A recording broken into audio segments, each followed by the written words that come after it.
The webinar is being recorded, and if you do not wish to be recorded, please turn off your video, and you can change your name to whatever you want. Hey guys, it's me, Unc Just, the kid. Uncle Justin Clark Dre, kicking it that pizza frequency. And it is 5 o'clock Monday, January 18th, 2021.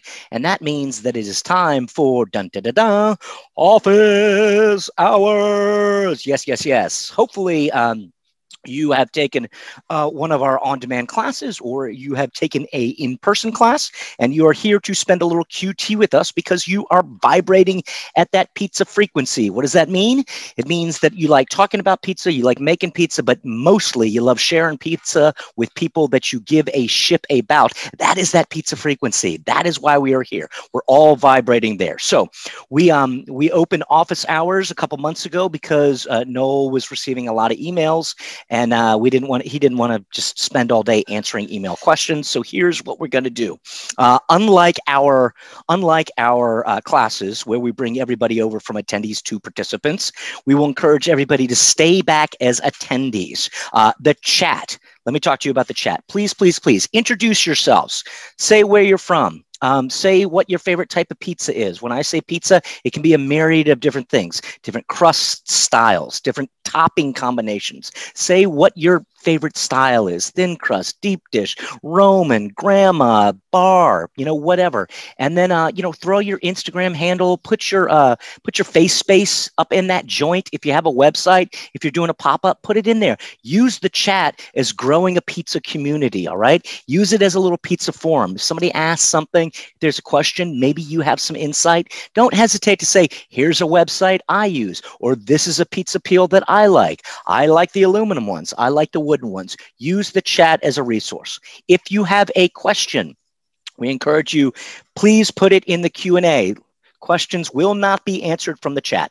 Will not be answered from the chat. Put your hit the little Q&A button. Say, hi, I'm blank. I've taken this class blank, and this is my one question. Please don't ask us 10 questions in a row. We have a lot of people here. We want to get to as many questions as possible. Office hours are only running for an hour, so we're going to get them started.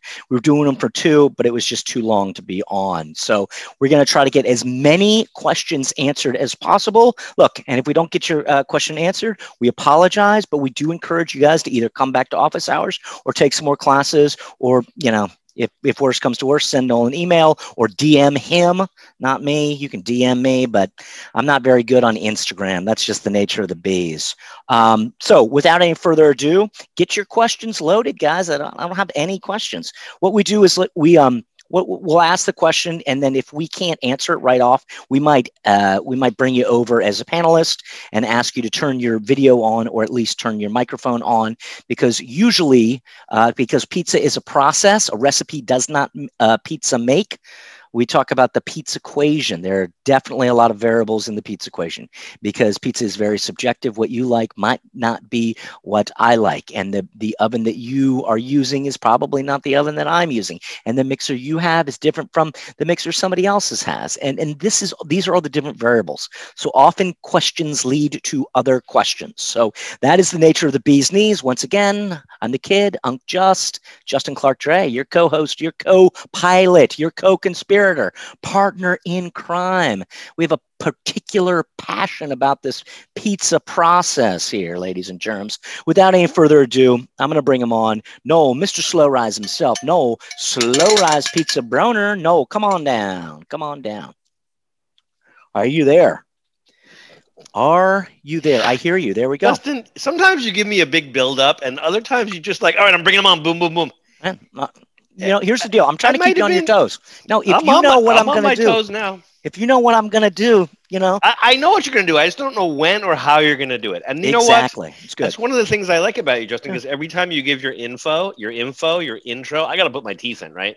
So I can talk right. Nah, you're better. It doesn't matter. It's always really hours of enjoyment for me, and only a few minutes.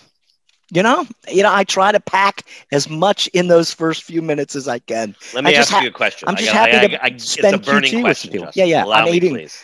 Seeds. Do you know what you're going to say before you say it? No. Do you rehearse? Do you warm up? No. I'm eating seeds. This is my warm up. Look at this. Look at this. This is my warm up right here. We got some spits today. Today's class is brought to you by Spits. Justin, we don't have a sponsor. Did you find a sponsor without telling me? No, I wish. Got these at Queens Market, ladies and gentlemen. Queens Market.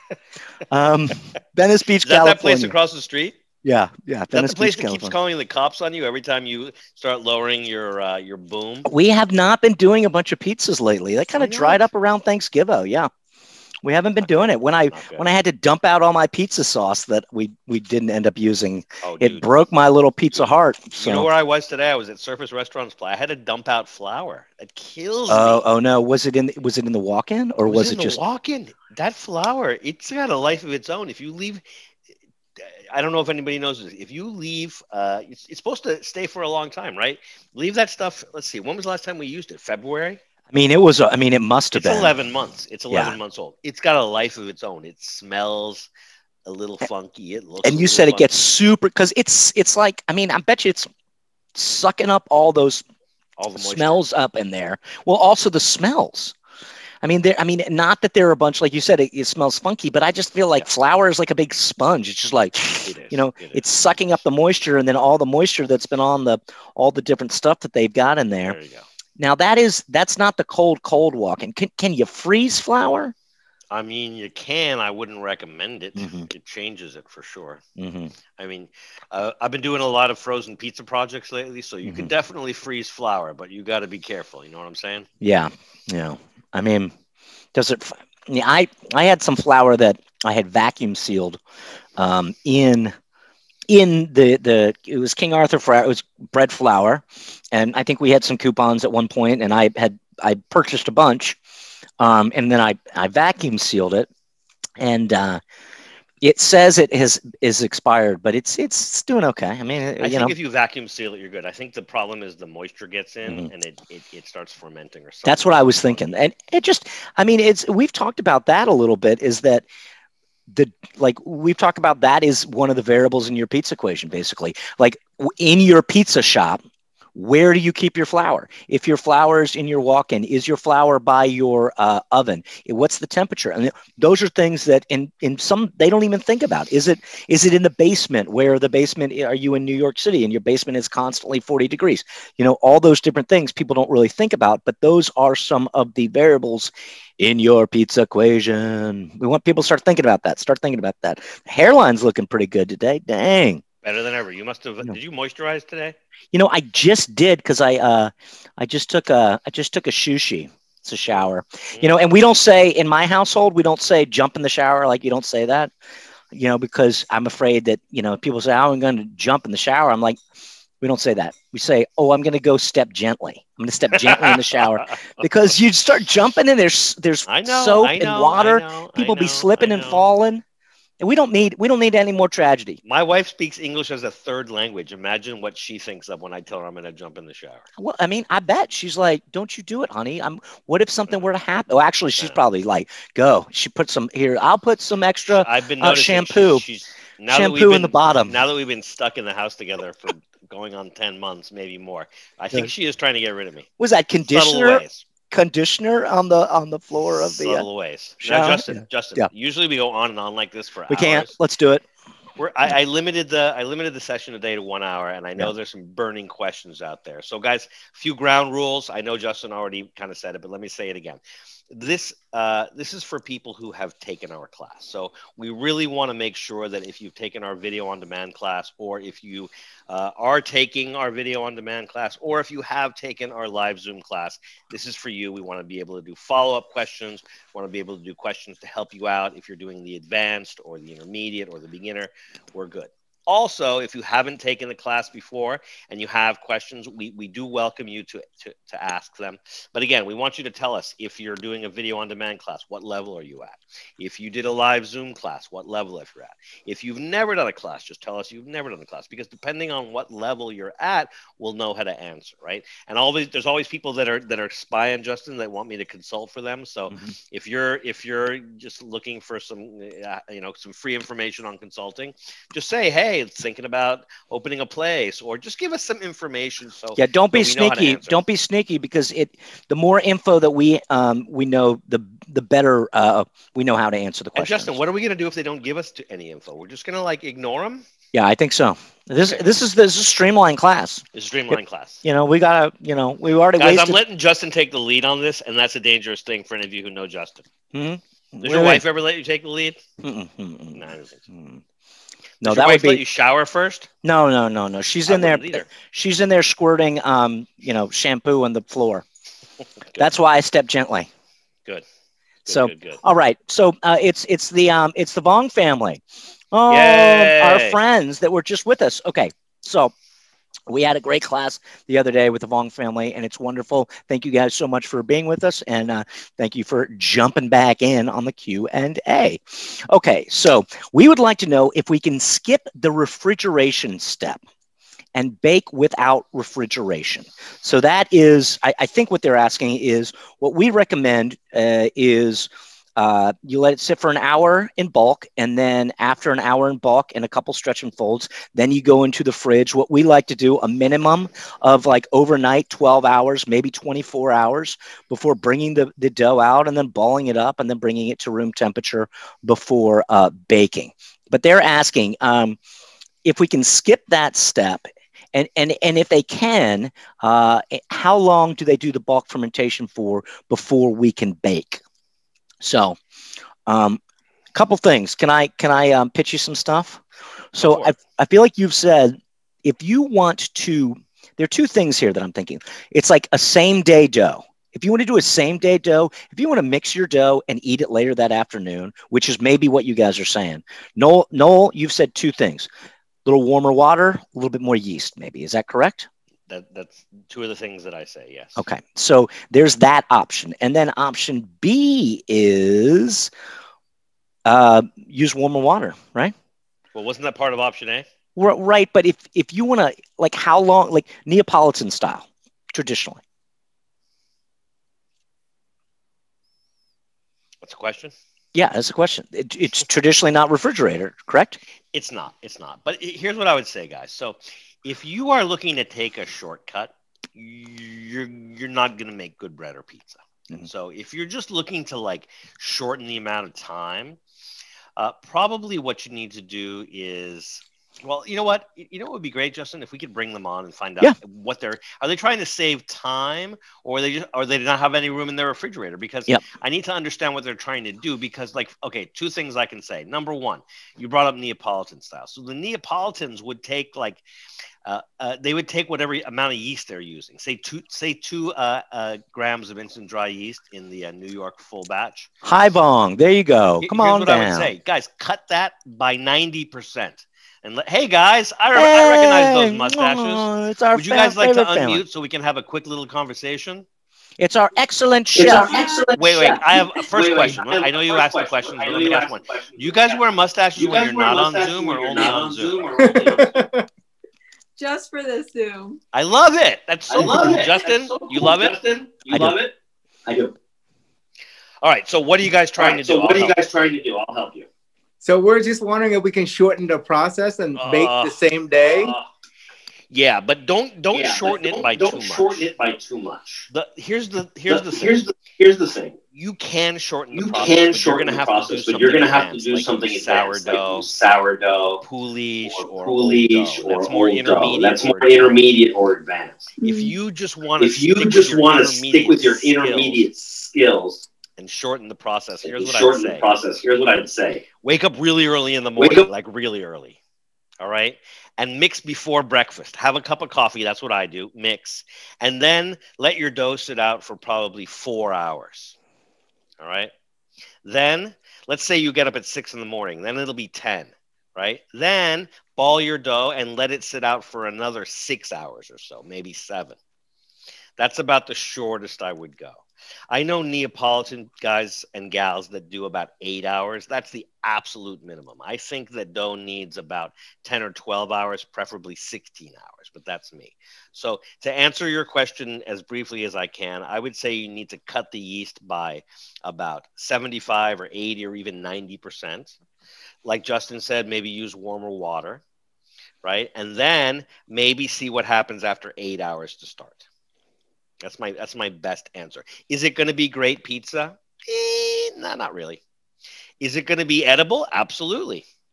Will you have to take off your mustache to eat it? Only if you don't want cheese on your mustache.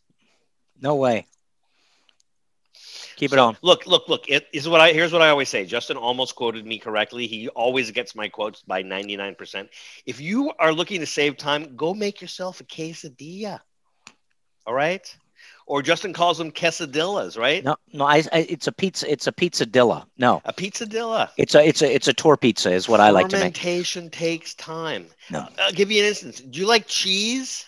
I love cheese. Mm-hmm. But if you don't want like fermented cheese, go get those individually wrapped American slices, right? No fermentation, just like cheese flavored chemicals and I love that in there, and make a cheese pizza with that. See how it tastes. I don't like to put it on my pizza. That's a terrible idea. So you can save time, but you can't do it in 2 or 3 hours. 4 or 5 hours is doable, but you're going to need some advanced techniques like sourdough or some kind of pre-ferment. That's the minimum 5-6 hours. With regular old yeast, you gotta do at least 8 hours minimum. But there is a workaround that if you really want to get what I like to do sometimes is I buy a store-bought dough, right? And then what I'll do is I'll like, for instance, I go to Trader Joe's, I get one of their store-bought doughs, I cut it right in half, and then I do the shaping technique that we taught you guys. You shape it and let it sit for 3 or 4 hours at room temperature. It'll be ready to go on that same day.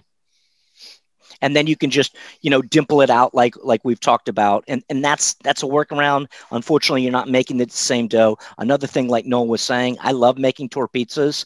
If I don't have, I just take a flour tortilla, little sauce, little cheese, little pepperoni dogs on it, bam them. It's like a nice, thin and crispy. Justin, make my mouth water. Before we go on to the next question, have we told them about pizzamaking.com yet? I think so. Yeah. Did you guys remember hearing about pizzamaking.com in the beginner class? Justin, put it in the chat. Pizza making like it sounds. Yeah, you should check that out because there's so many answers, so many questions on that website. You won't be able to sleep. For 2 weeks. That sounds horrible. Okay. That sounds great. All you do is read about pizza and make pizza and read and chat and download and upload. Sounds like a fun way to spend the next 2 weeks. Okay, thank you. You're welcome, guys. Thank you. Thanks for joining Wonderful us. to see you. Wonderful to see you. Thank you. All right, Justin. I hope we answered that question. Yeah, I think so. Excellent. All right. Good. I just put the pizzamaking.com in the old chat for everybody. So, all right. There we go. We live answered that. Okay, Mike Oliver, crust pizza. Okay. Whoop. Mike, hey guys, took the intermediate and advanced. You quickly touched on it, but to confirm, when doing medium to larger batches of high hydration dough, is a spiral mixer recommended versus a planetary? I mean, yeah, I would say that generally speaking for high hydration, you're going to have a much lower friction factor. You'll be able to control your dough temperature and your fermentation a lot better with a spiral mixer, number one. Number two, I think that you'll be able to develop the gluten more efficiently and more gently, and that will do less harm to your dough, number two. Also, the beautiful thing about a spiral mixer is that you can mix batch sizes anywhere from about 10 or 20% of the total capacity up to 100% of capacity. Try that with a Hobart. Try mixing at 100 or 110% of capacity with a Hobart. Thing will walk away on you. Justin, tell me if I'm wrong. Yeah, we did that in a hotel, and it was doing the dance for sure. Right. So they almost called the cops on us. They thought we were making our own honeymoon suite. We were having those parties that keep getting shut down in downtown LA. Exactly. Pre-COVID, right? Right. So, but the good thing about the spiral is it's also much more delicate, right? I mean, it's definitely much more delicate. Which is your dough always appreciates. Yeah. Right. So, guys, here's the thing: you can do any kind of dough in a planetary style mixer, but it's really not ideal. By the same token, I think you can make a really nice New York pizza. You can make some pretty good bagel dough in a planetary or a Hobart mixer, but it's going to add a lot of friction, which translates to a lot of heat, and sometimes that heat and friction can be damaging to the dough, and that always hurts flavor and color and aroma. So it's always a trade-off. The good thing about the Hobarts is that you can buy them real cheap, right? And the Globe mixers, you can get a real good deal on them, and they're easy to fix. I think anybody with an old Ford pickup can fix a Hobart, right? Some of the spirals you need like belts from Italy or Germany or France, and you need people who speak I don't know, Old English to talk to them. At least High German, wouldn't you say, Justin? Yeah, it's like having a sob. It's like having a saw. Right? That's an excellent analogy, Justin. Yeah.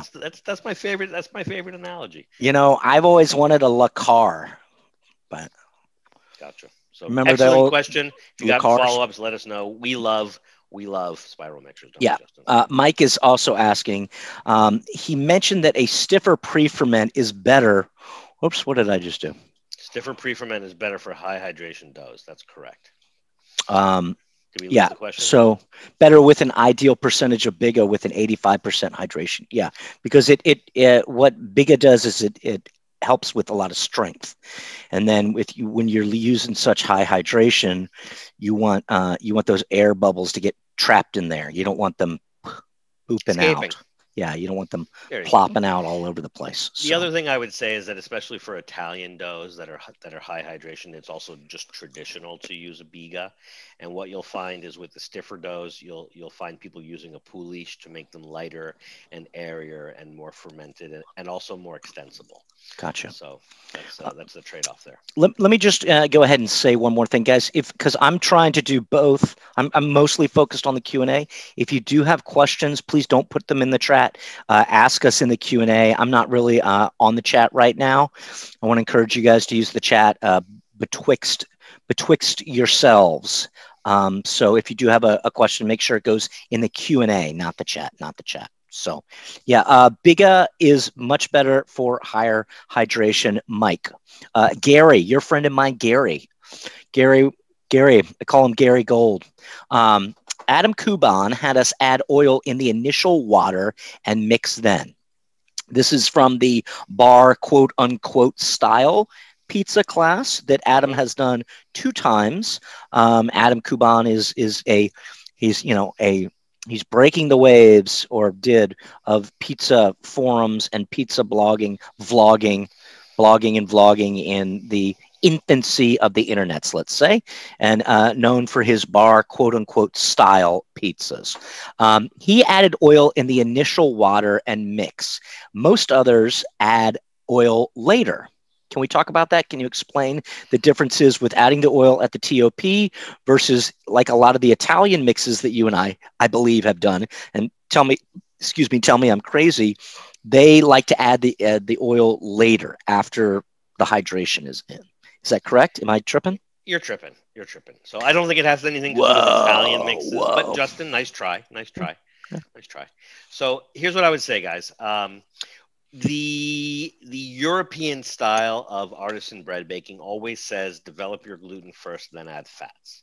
Whether you're talking about Italian or French or German, or pardon me if I've forgotten any of the other countries in the EU. All right. So if you're trying to do artisan style bread or pizza in the traditional way, then you always withhold the fat, whether it's olive oil or butter or even lard. Now, if you are a home baker and you're using a KitchenAid, I don't know if you can see that I'm pointing to my KitchenAid, then if you add the oil too late, it creates kind of a little bit of confusion in your bowl, and the dough hook doesn't really stick very well to the dough. And so you kind of lose that love and feeling between the dough hook and the dough. So you got to be careful. So what we tell people who are home bakers that are using a KitchenAid is add your olive oil or your butter or your lard first so that you don't lose that love and feeling, right? The other thing is, even on a professional level, something about those planetary mixers, if you try to add water too late, or you try to add oil or any kind of fat too late, the same kind of thing happens. You get this little slip and slide technique. So what I would say is that if you're using a planetary style mixer like a Hobart or a Globe or a tabletop KitchenAid, be very careful about adding fat too late, especially large amounts. You might have problems. But if you are using a professional mixer, let's say a diving arm mixer or a spiral or a fork, and you're trying to abide by or follow tradition artisan techniques, then always add your lard or your oil or your butter later, which allows the glutens to form, especially if you're using an auto lease, and to bond very properly. And then when you add the fat later, you have better gluten development. Final answer. Yeah. I mean, when I've been doing my focaccia lately, I withhold my oil to the end, but that's a higher hydration mix. And we go to speed 8 on the KitchenAid. And then I know that I have enough time that all my oil can be incorporated. However, if you're not doing like a more intensive mix, if you're doing what's the intermediate mix, the improved mix, Yep. you might not have enough time to incorporate all that oil. You might end up having to mix longer. So that's another reason why you want the oil in earlier too. Would that be? Yeah. Okay. Great. Thank you, Gary. All right. All right. Eugene Lee. Eugene. Hello. Hello. When making the high hydration dough, not sure if Eugene has taken a class, what should the dough look like by the time the mixing is finished? I recently made one, and the dough never really wrapped around the hook while mixing. It remained gloopy. So I tried mixing it longer, but it still looked the same. I was wondering if you had any advice. Thank you. Okay, I'm going to say gloopy. It should not look. It should be like smooth, and it should come around the dough hook. And what Noel and I talk about is more so not necessarily what it looks like, but what is it saying to you? It should be like, check out this percussion. This is the percussion section. Da da da da da da da da da da da da. No? If you haven't taken any of our classes, then that will make no sense to you. If you have, and I'm assuming you have, then I can't add anything to that, Justin. Well done. Yeah. Yeah. You want your dough to be smooth, and you want it to go around the hook, and you want to use the cold water because you're going to mix it for a long time at 8. And if it's gloopy, you got to keep on mixing. Good. And if you want a real answer, let us know if you've taken any of our classes, and we will answer based on what classes you've taken. Thank you very much. Sure. All right. Jeremy asked in class today, have never taken a class. Thank you. Never taken a class. Okay. For a sourdough pan pizza. Good. Okay. The dough with all stone ground flour. Good. 75% whole grain, 25% sifted. Okay. Around 90% hydrato. Good. 15% levain. Good. Then I'm fermenting all at room temp. Okay. What would you recommend for a ratio of bulk fermentation versus final proof time? Well, you don't have a lot of time if you're at 15% levain. So, I mean, it depends if you're going to, did he say he was going to cold ferment or room ferment? It said room. Well, depending on the temperature of your room, we don't like to use that term very much. At 15%, let's see. If I was doing, let's go to the extreme. If I was doing 40% levain at room temperature, I'm going to assume worst case scenario, 78 degrees. You're talking about probably neighborhood of 5 to 6 hours. If you're saying 15% levain, and we don't know if it's 100% hydration or maybe 60 or it's 90% hydrato. Well, that's the dough or the levain. Oh, he didn't say. We don't know okay. So we don't know the hydration of the levain. I would say at 15%, you're looking at a good, I'm going to call it 12 hours without knowing the room temperature. So probably, and then if I was going to split that, depending on the kind of pan pizza, I would go anywhere from 2 to 4 hours on bulk. And then on so let's say you go 2 hours and you're doing a 12-hour total rise. So then I would do 10 hours in secondary. If I was doing a 4-hour bulk and you were doing 12 hours, and I would do 8 hours in secondary. So it really depends on the kind of pan pizza you're making. And, like for instance, I like my pan pizza to be light and airy. And so I like a nice long bulk. But if you like your pan pizza to be like thin and crispy and you don't want a lot of air in there, then short bulk and long secondary becomes more extensible, less airy, less gluten structure. So it's a give and a take. We go over that a lot in the intermediate class. Right? Sliding scale. Exactly. Yeah. Good, excellent question. Thank you for all the detail. We appreciate. That's the kind of question we like, Justin. Right? We can actually answer that question. We knew what class he did or didn't take. We knew the formula. Right? We knew a lot. That guy should already be taking our intermediate class with a question like that. Jeremy, you teaching it, Justin. You should come down and make some pizza with us. All right. Very good. So, excellent. All right. Okay, so I'm coming to Jay. Jay, I use all Trump's flour. Jay, we don't know if you've taken a class with us. Jay, I use all Trump's flour and was wondering what is the best hydration and fermentation time for New York style and American style. I think Jay was with us last week. What is the difference between intermediate class and video on demand? Good. So let's see. I would say that I wouldn't say what the best is because I don't know what you're trying to attempt. So let's start with tradition. Mm-hmm. Most of the people that I know that are doing New York style pizza using all Trump's flour started at a very low hydration stiff dough, about 58%. That's like the norm. 58 could be 60, 58 could be 57, but 58 for me is like a magic number. And I like it. I like a little more than that. I like 62, 63, 65. I go 67 even for my pizza, so I get more air in there and more extensibility. But that's not traditional. That's like New York 2.0. What was the second part of that question, Justin? What's the difference between intermediate class and video on demand? Good. So let's see. The intermediate 1 class, which is a live Zoom pizza class, is usually a 3.5-hour deep dive seminar. And technically, it's the exact same as the video on demand class, except video on demand is not live. You take it not over the course of 3 hours, but over the course of 30 days. So you can watch it as many times as you want. You can stop and hit rewind. Justin, what happens if you try to hit rewind during a live class? It doesn't work. Why not? Because it just doesn't. This isn't. Wait, let me try. I'm going to rewind you. This isn't WandaVision. Okay, watch that the other day. You think you can rewind real life? You're tripping. How about fast forward? No. We got to be. What if somebody wants to fast forward through your monologue? Can they do it? Yeah, they can, but they shouldn't. Because it's so funny. It's so good. I mean, I'm just like it's a blessing and a curse. Everything I touch turns to gold. Justin, I'm probably the only person in the world that's heard all your monologues more than once. And I love all of them. I know every single one of them. I told you, I like to re-listen to your monologue immediately after class. There we go. Puts me in a good mood for the rest of the night. This one was short. While you're on your walk, you're thinking, that was funny. A little funny bit there. Mm-hmm. All right.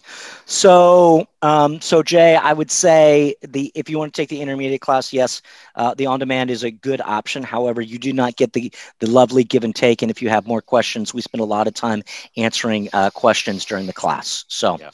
Oh, you know what else, Justin? What about discounts? Because we don't really do discounts for live Zoom classes, but you can get up to 50% off on the on-demand classes, right? Right. Yeah. You don't get this.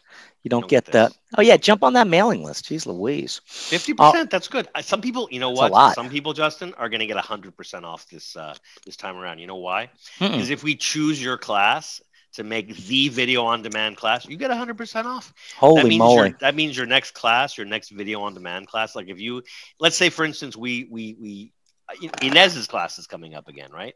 But we're going to probably take her last class and put it on demand. Mm-hmm. And if you were lucky enough to be in that class, then who knows? Maybe the next time you want to take Adam Kuban's bar-style pizza class, you can get it for free on demand. There you go.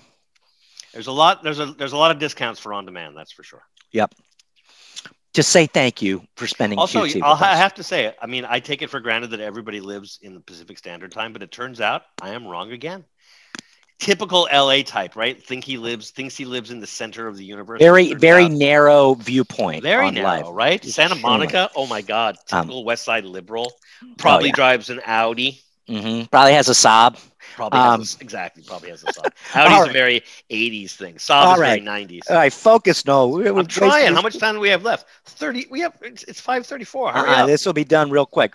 Jennifer. Jennifer is saying, "Hola, hope we are well. We are. Thank you, Jen. Thank you, Jen. I've taken the beginner class and was hoping to take the bar pizza class for February 14th. Are we good? Okay.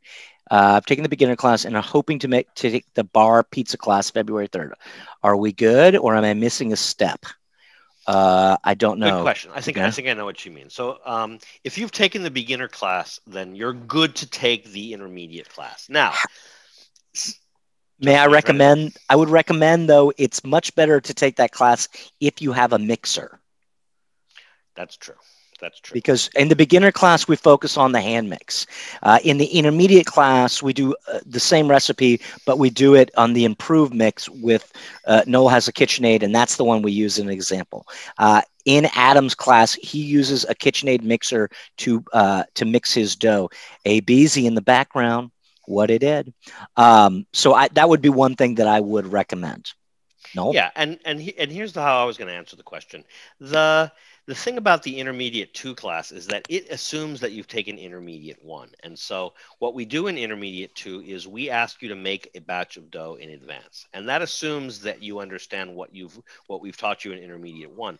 A lot of people have a lot of questions. They say these instructions are incomplete. I need to know this, I need to know that. Actually, they are complete for the most part, unless we made a mistake. Mm-hmm. It's just that we have a certain way of thinking and explaining things. And so once you take intermediate 1, any of the intermediate 2 classes should make sense. Once you've taken advanced 1, all of the advanced 2 classes will make sense. So you can skip it if you want, because we are going to explain a lot of it to you in intermediate 2. But we don't go all the way through intermediate 1 in an intermediate 2 class. So, it's kind of like college, where if you take the 201 class, it prepares you for 202, 203, 204. You can opt out, but, you're missing out. So it depends on actually what you're trying to accomplish. If you're trying to become a better baker overall, I wouldn't skip any steps. If you just want to go from beginner and learn how Adam makes a bar pie, then definitely skip intermediate 1 and go straight to his class. There we go. Jen is also asking a follow-up here. Okay, so Adam's pizza doughs, I believe, are 170 grams for a 12-inch pizza, right? Now, we're trying to maybe resize that for a 10-inch pan. Mm-hmm. Do you have a little math there that you can help? You have to go back to geometry to figure out the area of a circle. Right. And so basically you need to figure out what the radius is. And then Justin, I don't know how long it's been since we've taken geometry. Is it pi r squared? Yeah, or something. Yeah, pi r squared. That tells us the area. And what if you want to know the circumference? 2 pi r? Now you're getting yeah. Now you're so getting you got to punch in the pi r squared thing. And once you know the radius, you can take the area of the first and area of the second and do a little fancy 3rd grade math. We call it division.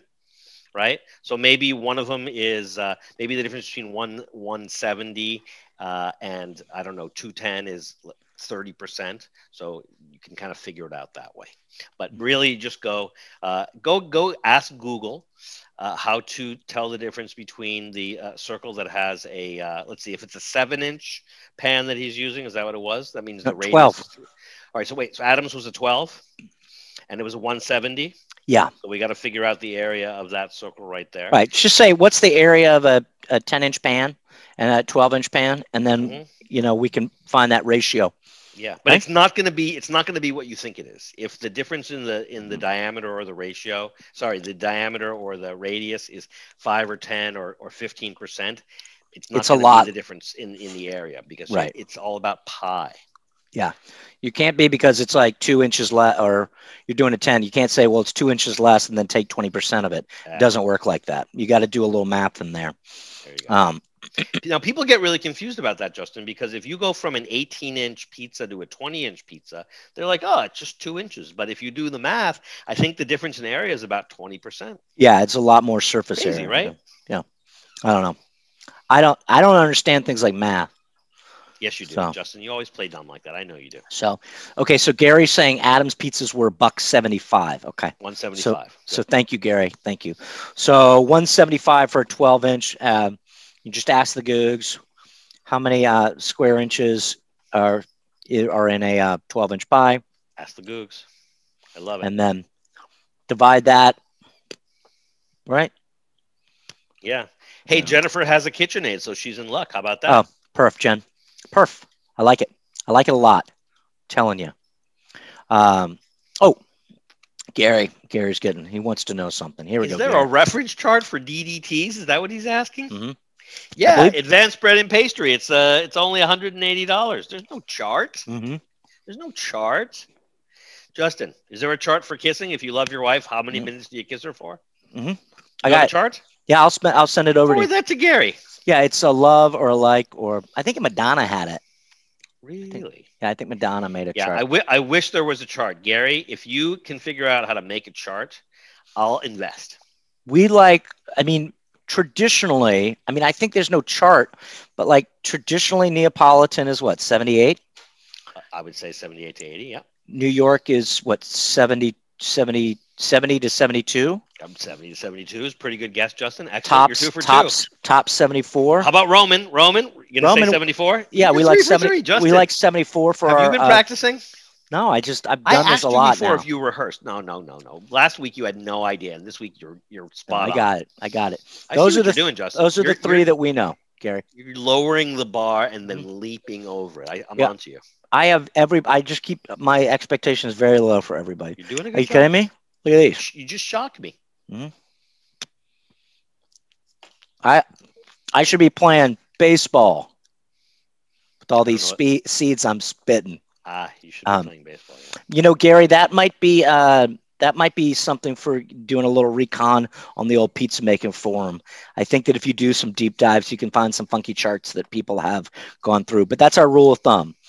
Neapolitan is 78. New York style is 70 to 72, and we like our Roman to be at 74. But that's because with our Roman and our New York, we like an extended bulk retard.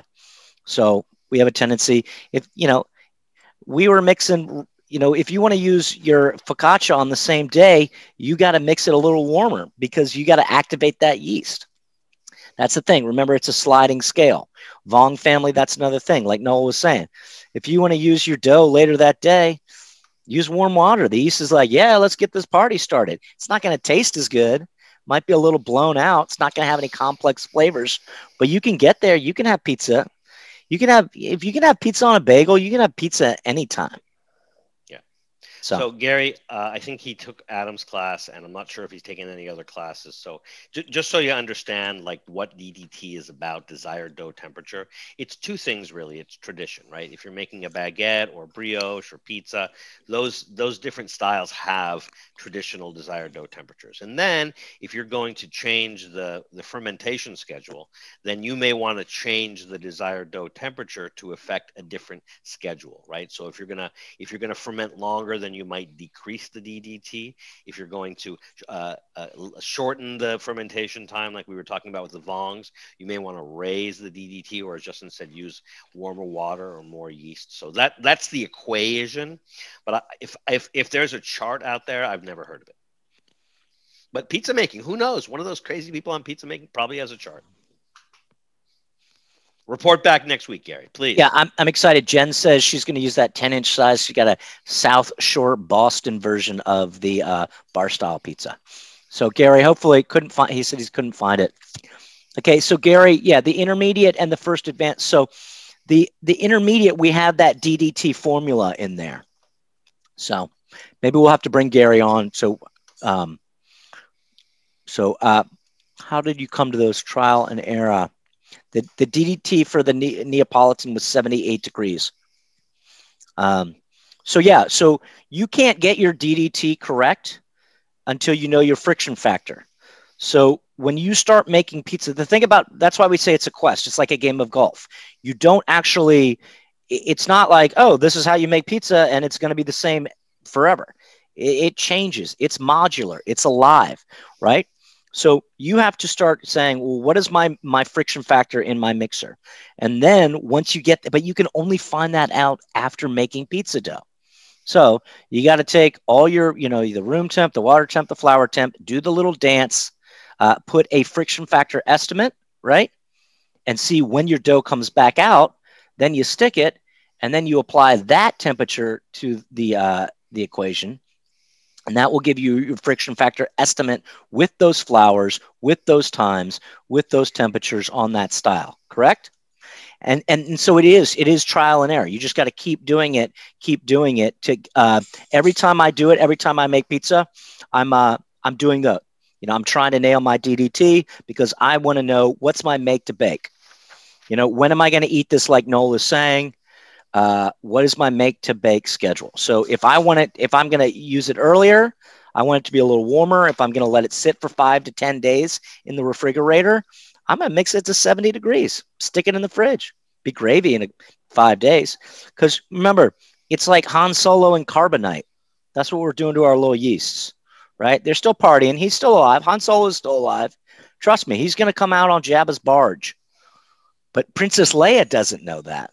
So there you go. Neither does Lando Calrissian. All right, Mike. Guys, we're coming to the last 15 minutes. Bombarding you with higher hydration questions today. Aside from bread flour, Ardent Mills 12.7, which I am using for my flour for Detroit-style pizza, is there a flour mix you'd recommend for flavor, whole wheat, etc.? Hoping to save time on playing with flour mix percentages if you have a recommended starting point for Detroit style. You know what? Let's get him on. That sounds like a big question. I want to understand what he's getting at. All right, come on down, Mike Oliver. Come on down.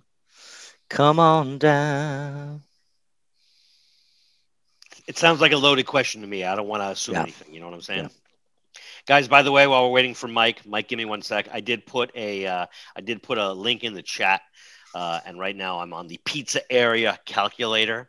So I'm doing some math on a 10-inch pie as opposed to a 12-inch pie. So it looks like the area of a 10-inch pie is 79.53, and the area of a 12-inch pie is 113.09. So when we're done with Mike, we'll do a little math, and we'll come back to that question that was asked earlier. There you Mike, go. what's happening? Mike, would you mind unmuting so we can hear you, buddy? Look at Mike with the tank top in the middle of winter. He must be in California with us. Mike Oliver, what's going on over there? Uh-oh. Now he lost his video. Mike, we want to hear you. We don't care if we see you. We want to hear you. All right, Justin, what are we going to do? What are we going to do with Mike? I don't know. All right. Let's figure it out. We're waiting for you. No worries, dude. Back and forth. Mike, while we continue to try to figure out what's going on, I'm going to ask Jeremy's question. Jeremy's curious, could you talk a little bit more about the benefits of retarding the dough in final for a pizza like this? I'm not sure which pizza you're talking about, but who asked this question? Jeremy Ballin.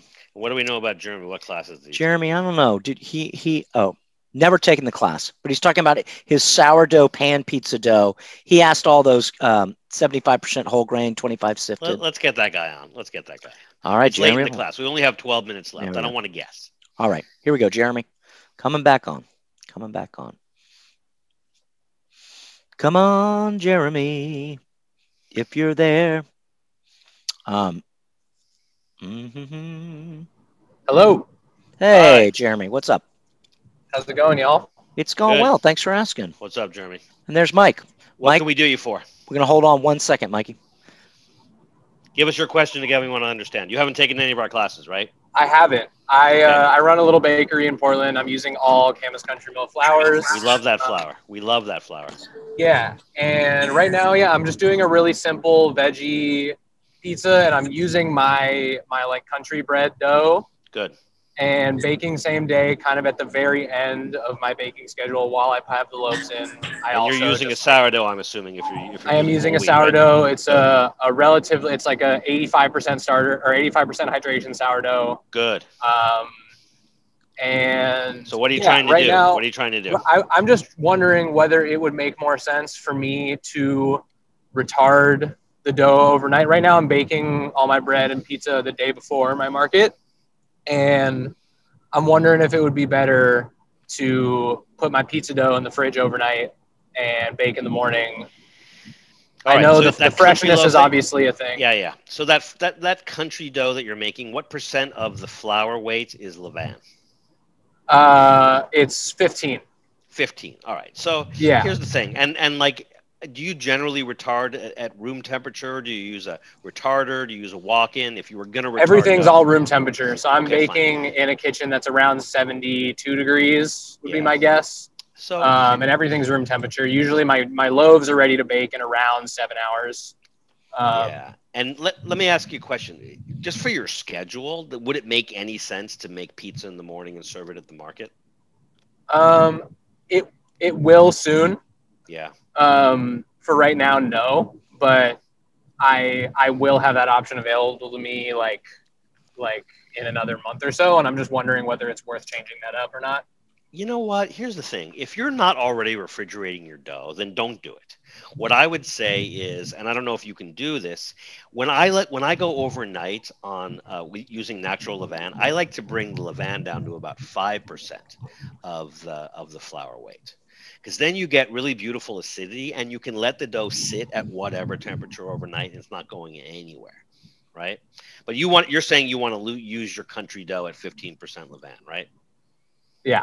I'm not trying to make a secondary dough for one pan pizza if possible. I hear you. So, what style of pizza are you making? Are you using a pan pizza?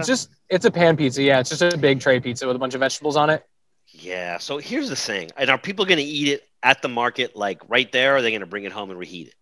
Most of the time, people are bringing it home. There's no eating food at the market right now, so people are just taking it home with them. All right. So here's what I would say: if you can up the hydration and get a nice long fermentation, you can definitely bake it off the night before, and it should be just beautiful that next morning. Right? You're using high quality fermentation. You're using some of the best flour that's grown and milled in the whole country. So Thank God I'm in Portland, Oregon. Yeah, no, but you're at a distinct advantage over everybody else that's using commercial flour, which may have been milled like a year ago, put in cold storage. It's bromated, it's bleached, it's enhanced. Yours is the opposite. So if you're super careful with the fermentation and you really dial it all in, there's no reason you can't bake it off the night before. Here's the one thing that I would say: let it cool properly down to whatever room temperature is, and then wrap it. If you wrap it, I have been wrapping it up. Yeah, you'll seal in the moisture. And for me, what I tend to do, because I'm crazy for hydration, you're saying you don't want to change the dough. What's the hydration again on your dough? It's around 90, and it could definitely take a bit more water. I'm doing all pan breads for my country dough, so they can take a bit more water for sure. I would add 2-3 more percentage points of water, and I think you'll have a really nice product. What I know is that I often make that something very similar to what you're talking about, just for myself, and it's delicious the next day. It can get a little soggy with the vegetables. Can I ask what kind of vegetables you're using? It's whatever I have left over from my CSA share. So it can be anything from potatoes and roots and mushrooms to like greens and other things. Are you cooking those vegetables in advance? I'm not. All right. So here's what I would say. Cook those vegetables in advance, and I'll tell you why. Because you can cook off some of the water and then drain them. If you put an onion that has a lot of water in it, or a mushroom or a leek or some kind of root vegetable that kind of bleeds out when it's done cooling, that's not going to have a positive effect on your dough. Right? Yeah, I've been noticing some kind of glistening, smushy softness on the top of the pie, and wondering if there's a good remedy. So that sounds like a great idea. Here's the one thing that I have done before, and I do this for catering, and I don't like it. It's not my favorite thing, but on a pinch, I'll bake off pies the night before, and then I'll reheat them. And I don't know how you're transporting your stuff, but if you can transport them on a cooling rack uncovered, you're gonna have a beautiful pizza.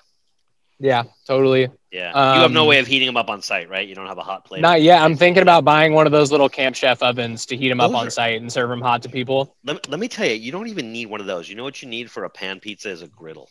Yeah, just a cast iron friggin' skillet.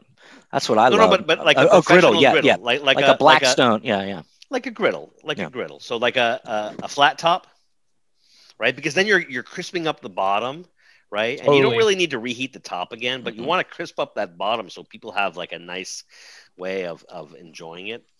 I mean, I'll be honest. Normally, I wouldn't go into this much detail about because you haven't taken my classes yet, so I don't feel like I owe it to you. But I got to say, I'm impressed with your process, and I love the flour you're using. And it sounds like I would like to eat the pizza that you're making. So one day I'm going to come up, and Justin and I are going to surprise you, and you're going to serve us some great sourdough pizza made with whole wheat flour. Sounds delicious. Yeah, It's a trade-off, I right? appreciate it a lot. I've been excited to take one of y'all's classes at some point. Starting a business. It doesn't the sound cost like you need is to. a It little sounds like you're a pro. prohibitive, but yeah, I mean, even if not a class, then a consult at some point once pizza becomes a little bit more of a focus. Because what you do is really impressive. And let me ask you a question. Thank you. You're familiar with Kevin at Karen Springs Mill? Yeah, definitely. So the one thing I would say is that some of that camas, or is it pronounced camas? I'll call it camas because I don't know. Camas. Well, some of that camas flour, I've used it. It can be a little bit dense, right? If you don't really control the fermentation for pizza. Maybe up in Oregon or maybe out in Colorado or up in Washington State, people they're used to it.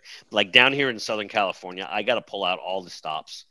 I can't go higher than about 50% whole wheat. I need like 50% white wheat or people get mad at me. Totally. And our best pizza, homie over at Gracie's a Pizza in St. John's in Portland is using mostly the more refined Karen Spring flour, and he strikes that balance perfectly. Because sometimes it gets a little dense, and so I just tend to add a lot more water and beat the crap out of it. What kind of mixer do you have? I'm doing everything by hand. Oh, you're doing it the hard way. Oh, yeah. All right. So here's what I would say, though. So here's what I would say. If you're doing a hand mix and you're doing a nice long bulk, you know what you can do? Do like a really tight pre-shape, like you're doing a boule, and then just let it sit in secondary for like maybe 3-4 hours, so it really has a lot of surface tension in there, and you'll have a much lighter pizza. A lot of people do a short bulk and they do a long secondary, and that pizza becomes super dense. So that's my best advice. 3-4 hours tops in secondary, so a lot of surface tension, and it'll be a light, airy pizza compared to awesome. I love all these pro tips. I really appreciate y'all taking. You know what? I love what you're doing. It's inspiring. So thanks for joining us, and hope to see you again sometime. Cool. Thanks, yeah, Jeremy. I'll definitely be on here. All right, buddy. Have a good Mike, one. See you. Yeah. You too, bud. Mike, if you're there you go. Yeah, sorry, boys. It was in the setting permissions on my phone that I couldn't. No worries. All good, dude. You can either jump on or just chit chat with us, whatever works. Yeah, I was just wondering. I've been exclusively basically using bread flour for my kind of Detroit style pan pizza. I was wondering. I know you'd mentioned, Noel, mixing in kind of whole wheat for some flavor and stuff. Yeah. But in the intermediate advanced class, I didn't hear much talk about percentages. Is there like a sweet spot you'd kind of recommend for? Absolutely. Great question. So what kind of pizza are you making? It's like a Detroit style. That sounds good. And if you were going to mix in some whole wheat, what kind of whole wheat would you mix in? I haven't even crossed that bridge yet. So here's what I would start with. Are you able to get any central milling flour? I think so. I'll tell you, if you're gonna make pizza, I like their Type 85 because it's real strong and it behaves a lot like white wheat flour. Good protein, great flavor, performs really well. So it's not gonna make your pizza too dense. I would start with 20% whole wheat and then dial up from there. Are you also using sourdough, or are you using like a yeasted dough? No, I was gonna look at kind of a biga to start, and even that percentage, I was wondering if that's what I was using. Is there a percentage you'd recommend of biga? Yeah, here's the thing. Biga's fine, but it's still basically yeast. What's your fermentation schedule? How many days or hours? It's like 72 hours. Yeah, you don't need a biga for 72 hours. You either need sourdough or just regular old yeast. If you want to do a traditional like American style Detroit pizza, I would say just do it with yeast. Here's the one thing I would say, and here's why I'm asking about whole wheat. It really needs sourdough to me. And so I've made 100% whole wheat pizzas. I've made 50% whole wheat pizzas. For me, if you make a pizza with more than 20% whole wheat, it's missing something without sourdough. So that's just me. There's something about the bitterness of whole wheat that I love, but it needs the acidity to cut it down, right? So I would experiment with that. The only thing that happens is if you're going 72 hours on a sourdough, then you have to also figure out how to control the acidity, right? So final answer, start with like a type 85, anywhere between like a type 75 and a type 85, maybe 20%. Jeremy, who was just with us, uses this amazing flour from Camas. And so Camas and Cairn are kind of like sisters. I think Camas grows and mills, and I believe Cairn buys their grains from Camas and does more sifting. So those two mills are pretty awesome. And in fact, what part of the country are you in? In Ontario, Canada. Yeah, shipping could be a bitch. So maybe, I don't know if you can even get any of those American brands up there. Can you? I'd have to do some homework. All right, so let's step back one step. Let's do this. Start with like a type 85 up to 20%. If you like that and you think it balances well, then maybe you pick a whole wheat flour from a local mill, right? 100% wheat, not sifted, and go 15, 20% and see if you like it. Dial it up incrementally. The last thing you want is some kid saying, "Mom, they changed the recipe. They made it healthy," right? Right. Okay. Well, that's my best answer. I appreciate that. If you were willing to switch to sourdough, even just as a trial, you can go up to 50% and no screaming children. Appreciate it. Thanks, guys. Yeah. Well, Mike. Good Thanks question. for hanging. Thanks, Mike. Yep. So I'm going to bring our buddy Gary on because Gary has a couple more questions. But before that, Jay is asking about, and I don't know I think that if people are interested in doing a consulting with you, they should email you. That's correct, right? Info@slowrisepizza. Yeah. Just Jay, you should email and follow up with Noel regarding the.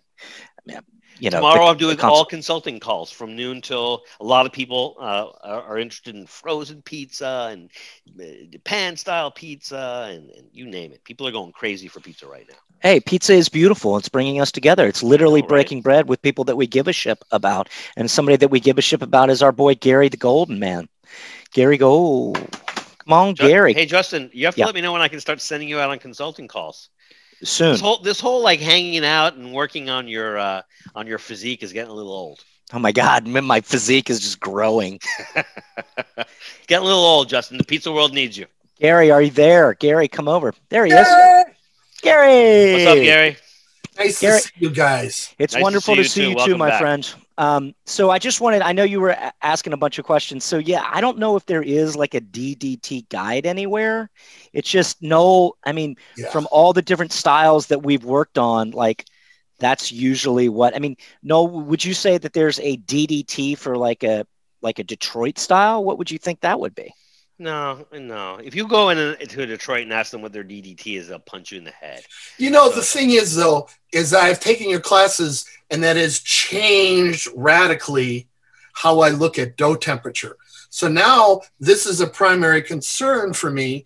So now it's like, for instance, I did the Atom pizzas, and they came out great. And by the way, I just did another one, only instead of using the pan, I put it in the wood forno, and it came out great. Oh, great.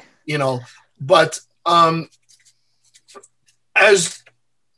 my next venture is a Neapolitan, and now that I have this DDT thing going through my head, it's just like, well, wait a minute. 78 to 80 78 is traditional. Where does that number come from? Is that it comes from every pizzeria in Italy? You go in there, and that's how they do it. It's tradition. Right. So that's what made me wonder, well, I know to calculate my friction factor. Yeah. I know how to do that, but I need to know what's the target I'm aiming for. And that's why I was wondering and I had checked on pizza making and I didn't find anything. And I go, well, Monday night is the hang. There you go. And if they don't know, nobody knows. That's not true. If Justice knows, he'll make something up anyway. So we'll make something up. That's why I have to stop him all the time. I'm like, Justin, let me answer first, and then you can make something up. No. I just keep making stuff up. But tell us this place that you're talking about, okay, Italian Cafe. This is just a last minute thing. There's a place called the Italian EAT Italian Cafe in Gardena. They used to make their own cheese and stuff. I know those guys. Okay, right. And they also have a place, I think, in Culver City, so close to you. They make a Diavola pizza. So that's their pepperoni pizza. Very simple. Oh, my God. very, very thin. It's about a 14-inch. They're cooking with gas, probably about 575. They're using a sheeter to primary a double pass, and then they open by hand. These pizzas, I get it in my car. I drive 20 minutes. The pizza's gone, and I'm the only one in the car. Just disappears, right? I don't know, but I'm going, what are they doing? And they won't tell me anything about their dough. Well, what do you see? What do you see? I'm seeing a very thin, but it's soft, but it's not droopy, totally droopy soft. Have you watched them stretch their pizzas? Yes, I have watched them stretch. And what do you see them doing? So what they're doing is they're starting with a double pass on an Italian sheeter. Yes, they are. And then they're taking their dough and they're using the droop over the edge method of stretching. They are. Good, right? Good eye. Excellent. To open that up. And I mean, I don't know, ingredient wise, what their tomato is or what their mozzarella is or who was making their pepperoni. But damn, I mean, if you guys haven't tried it, I've tried it. I think it's I don't know where I can get a pizza like that in the world. That's the only place I know it. So I thought Where do you live? Where do you live? Hermosa. If you come up to Osby in Venice, you can get something similar. That's what I was just thinking. We worked on some dough over there, and it looks like a similar type. Yeah, we run it through a sheeter over there as well. What's the name of that place? OSPI. But I want to make it. Yeah, you can make it. You know what? But I've got Noel and Justin for. You already have Adam's recipe. It's not that far off. Yeah, that's what I was going to say. How did your dough perform in your wood fire oven, the Adams dough? Perfectly. Yeah. I mean, it came out really great. It didn't have a crusty edge. I mean, I had to move the pizza to another spot at the end of the bake because the bottom wasn't crispy enough. But so did you use Adam's technique of edging going all the way to the edge? No. Okay. I couldn't do that. Right.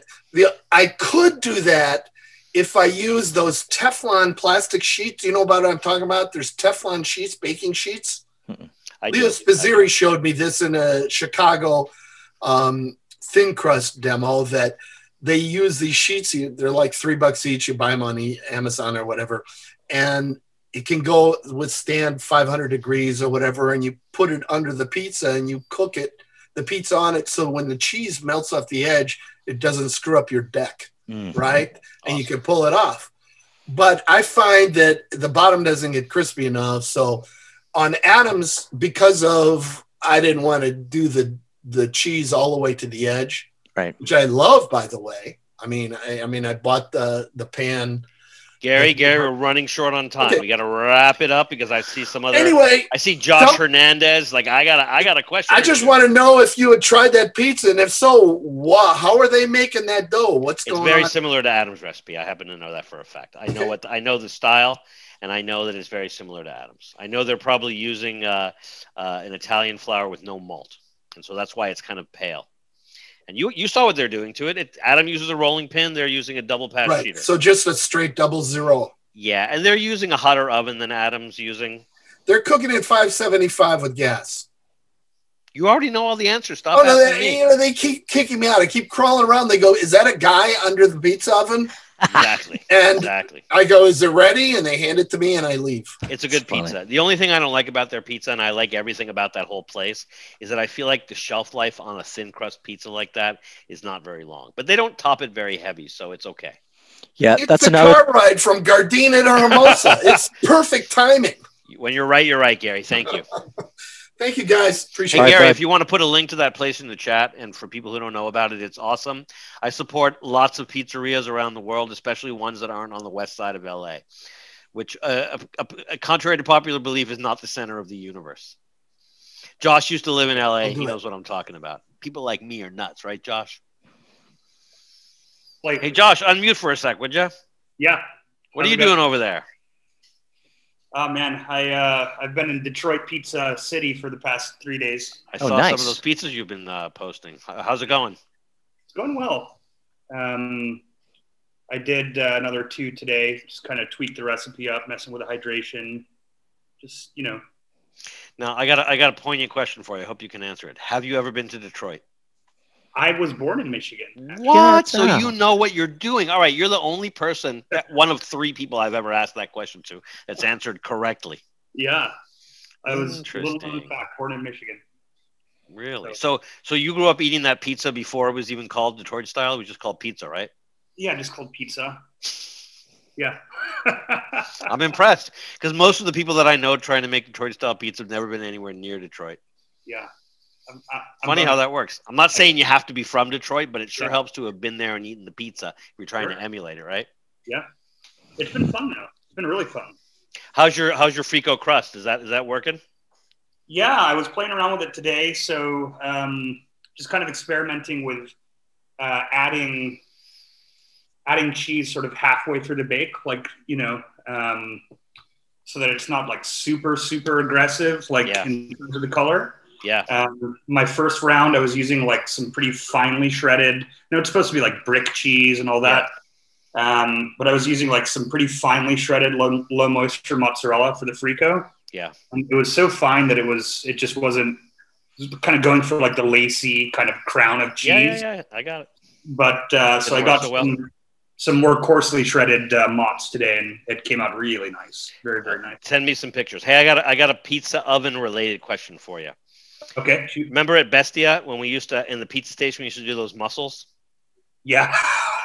No, hold on. Don't be laughing. I'm serious. What's in those? Because I want to make some mussels for my wife tonight. I remember, tell me if I'm wrong, there was some white wine that went in at the end. There was a little bit of some pork fat in there too, right? That was andouille. That was andouille. All right, what else? Tell me, do you remember tell me how we created that dish, because you made it more than me. I made it like 5 times. Yeah. You made it like 500. Yeah, and then I stole it for the restaurant in Tampa. All right, so give me the quick recipe. Oh, don't give. Actually, you know what? We can't give Ori's recipe away. Stay on for 5 minutes and give it to me before we all get off. Because I got to make it for my wife tonight. I've got andouille. I've got white wine. I don't remember anything else. Okay.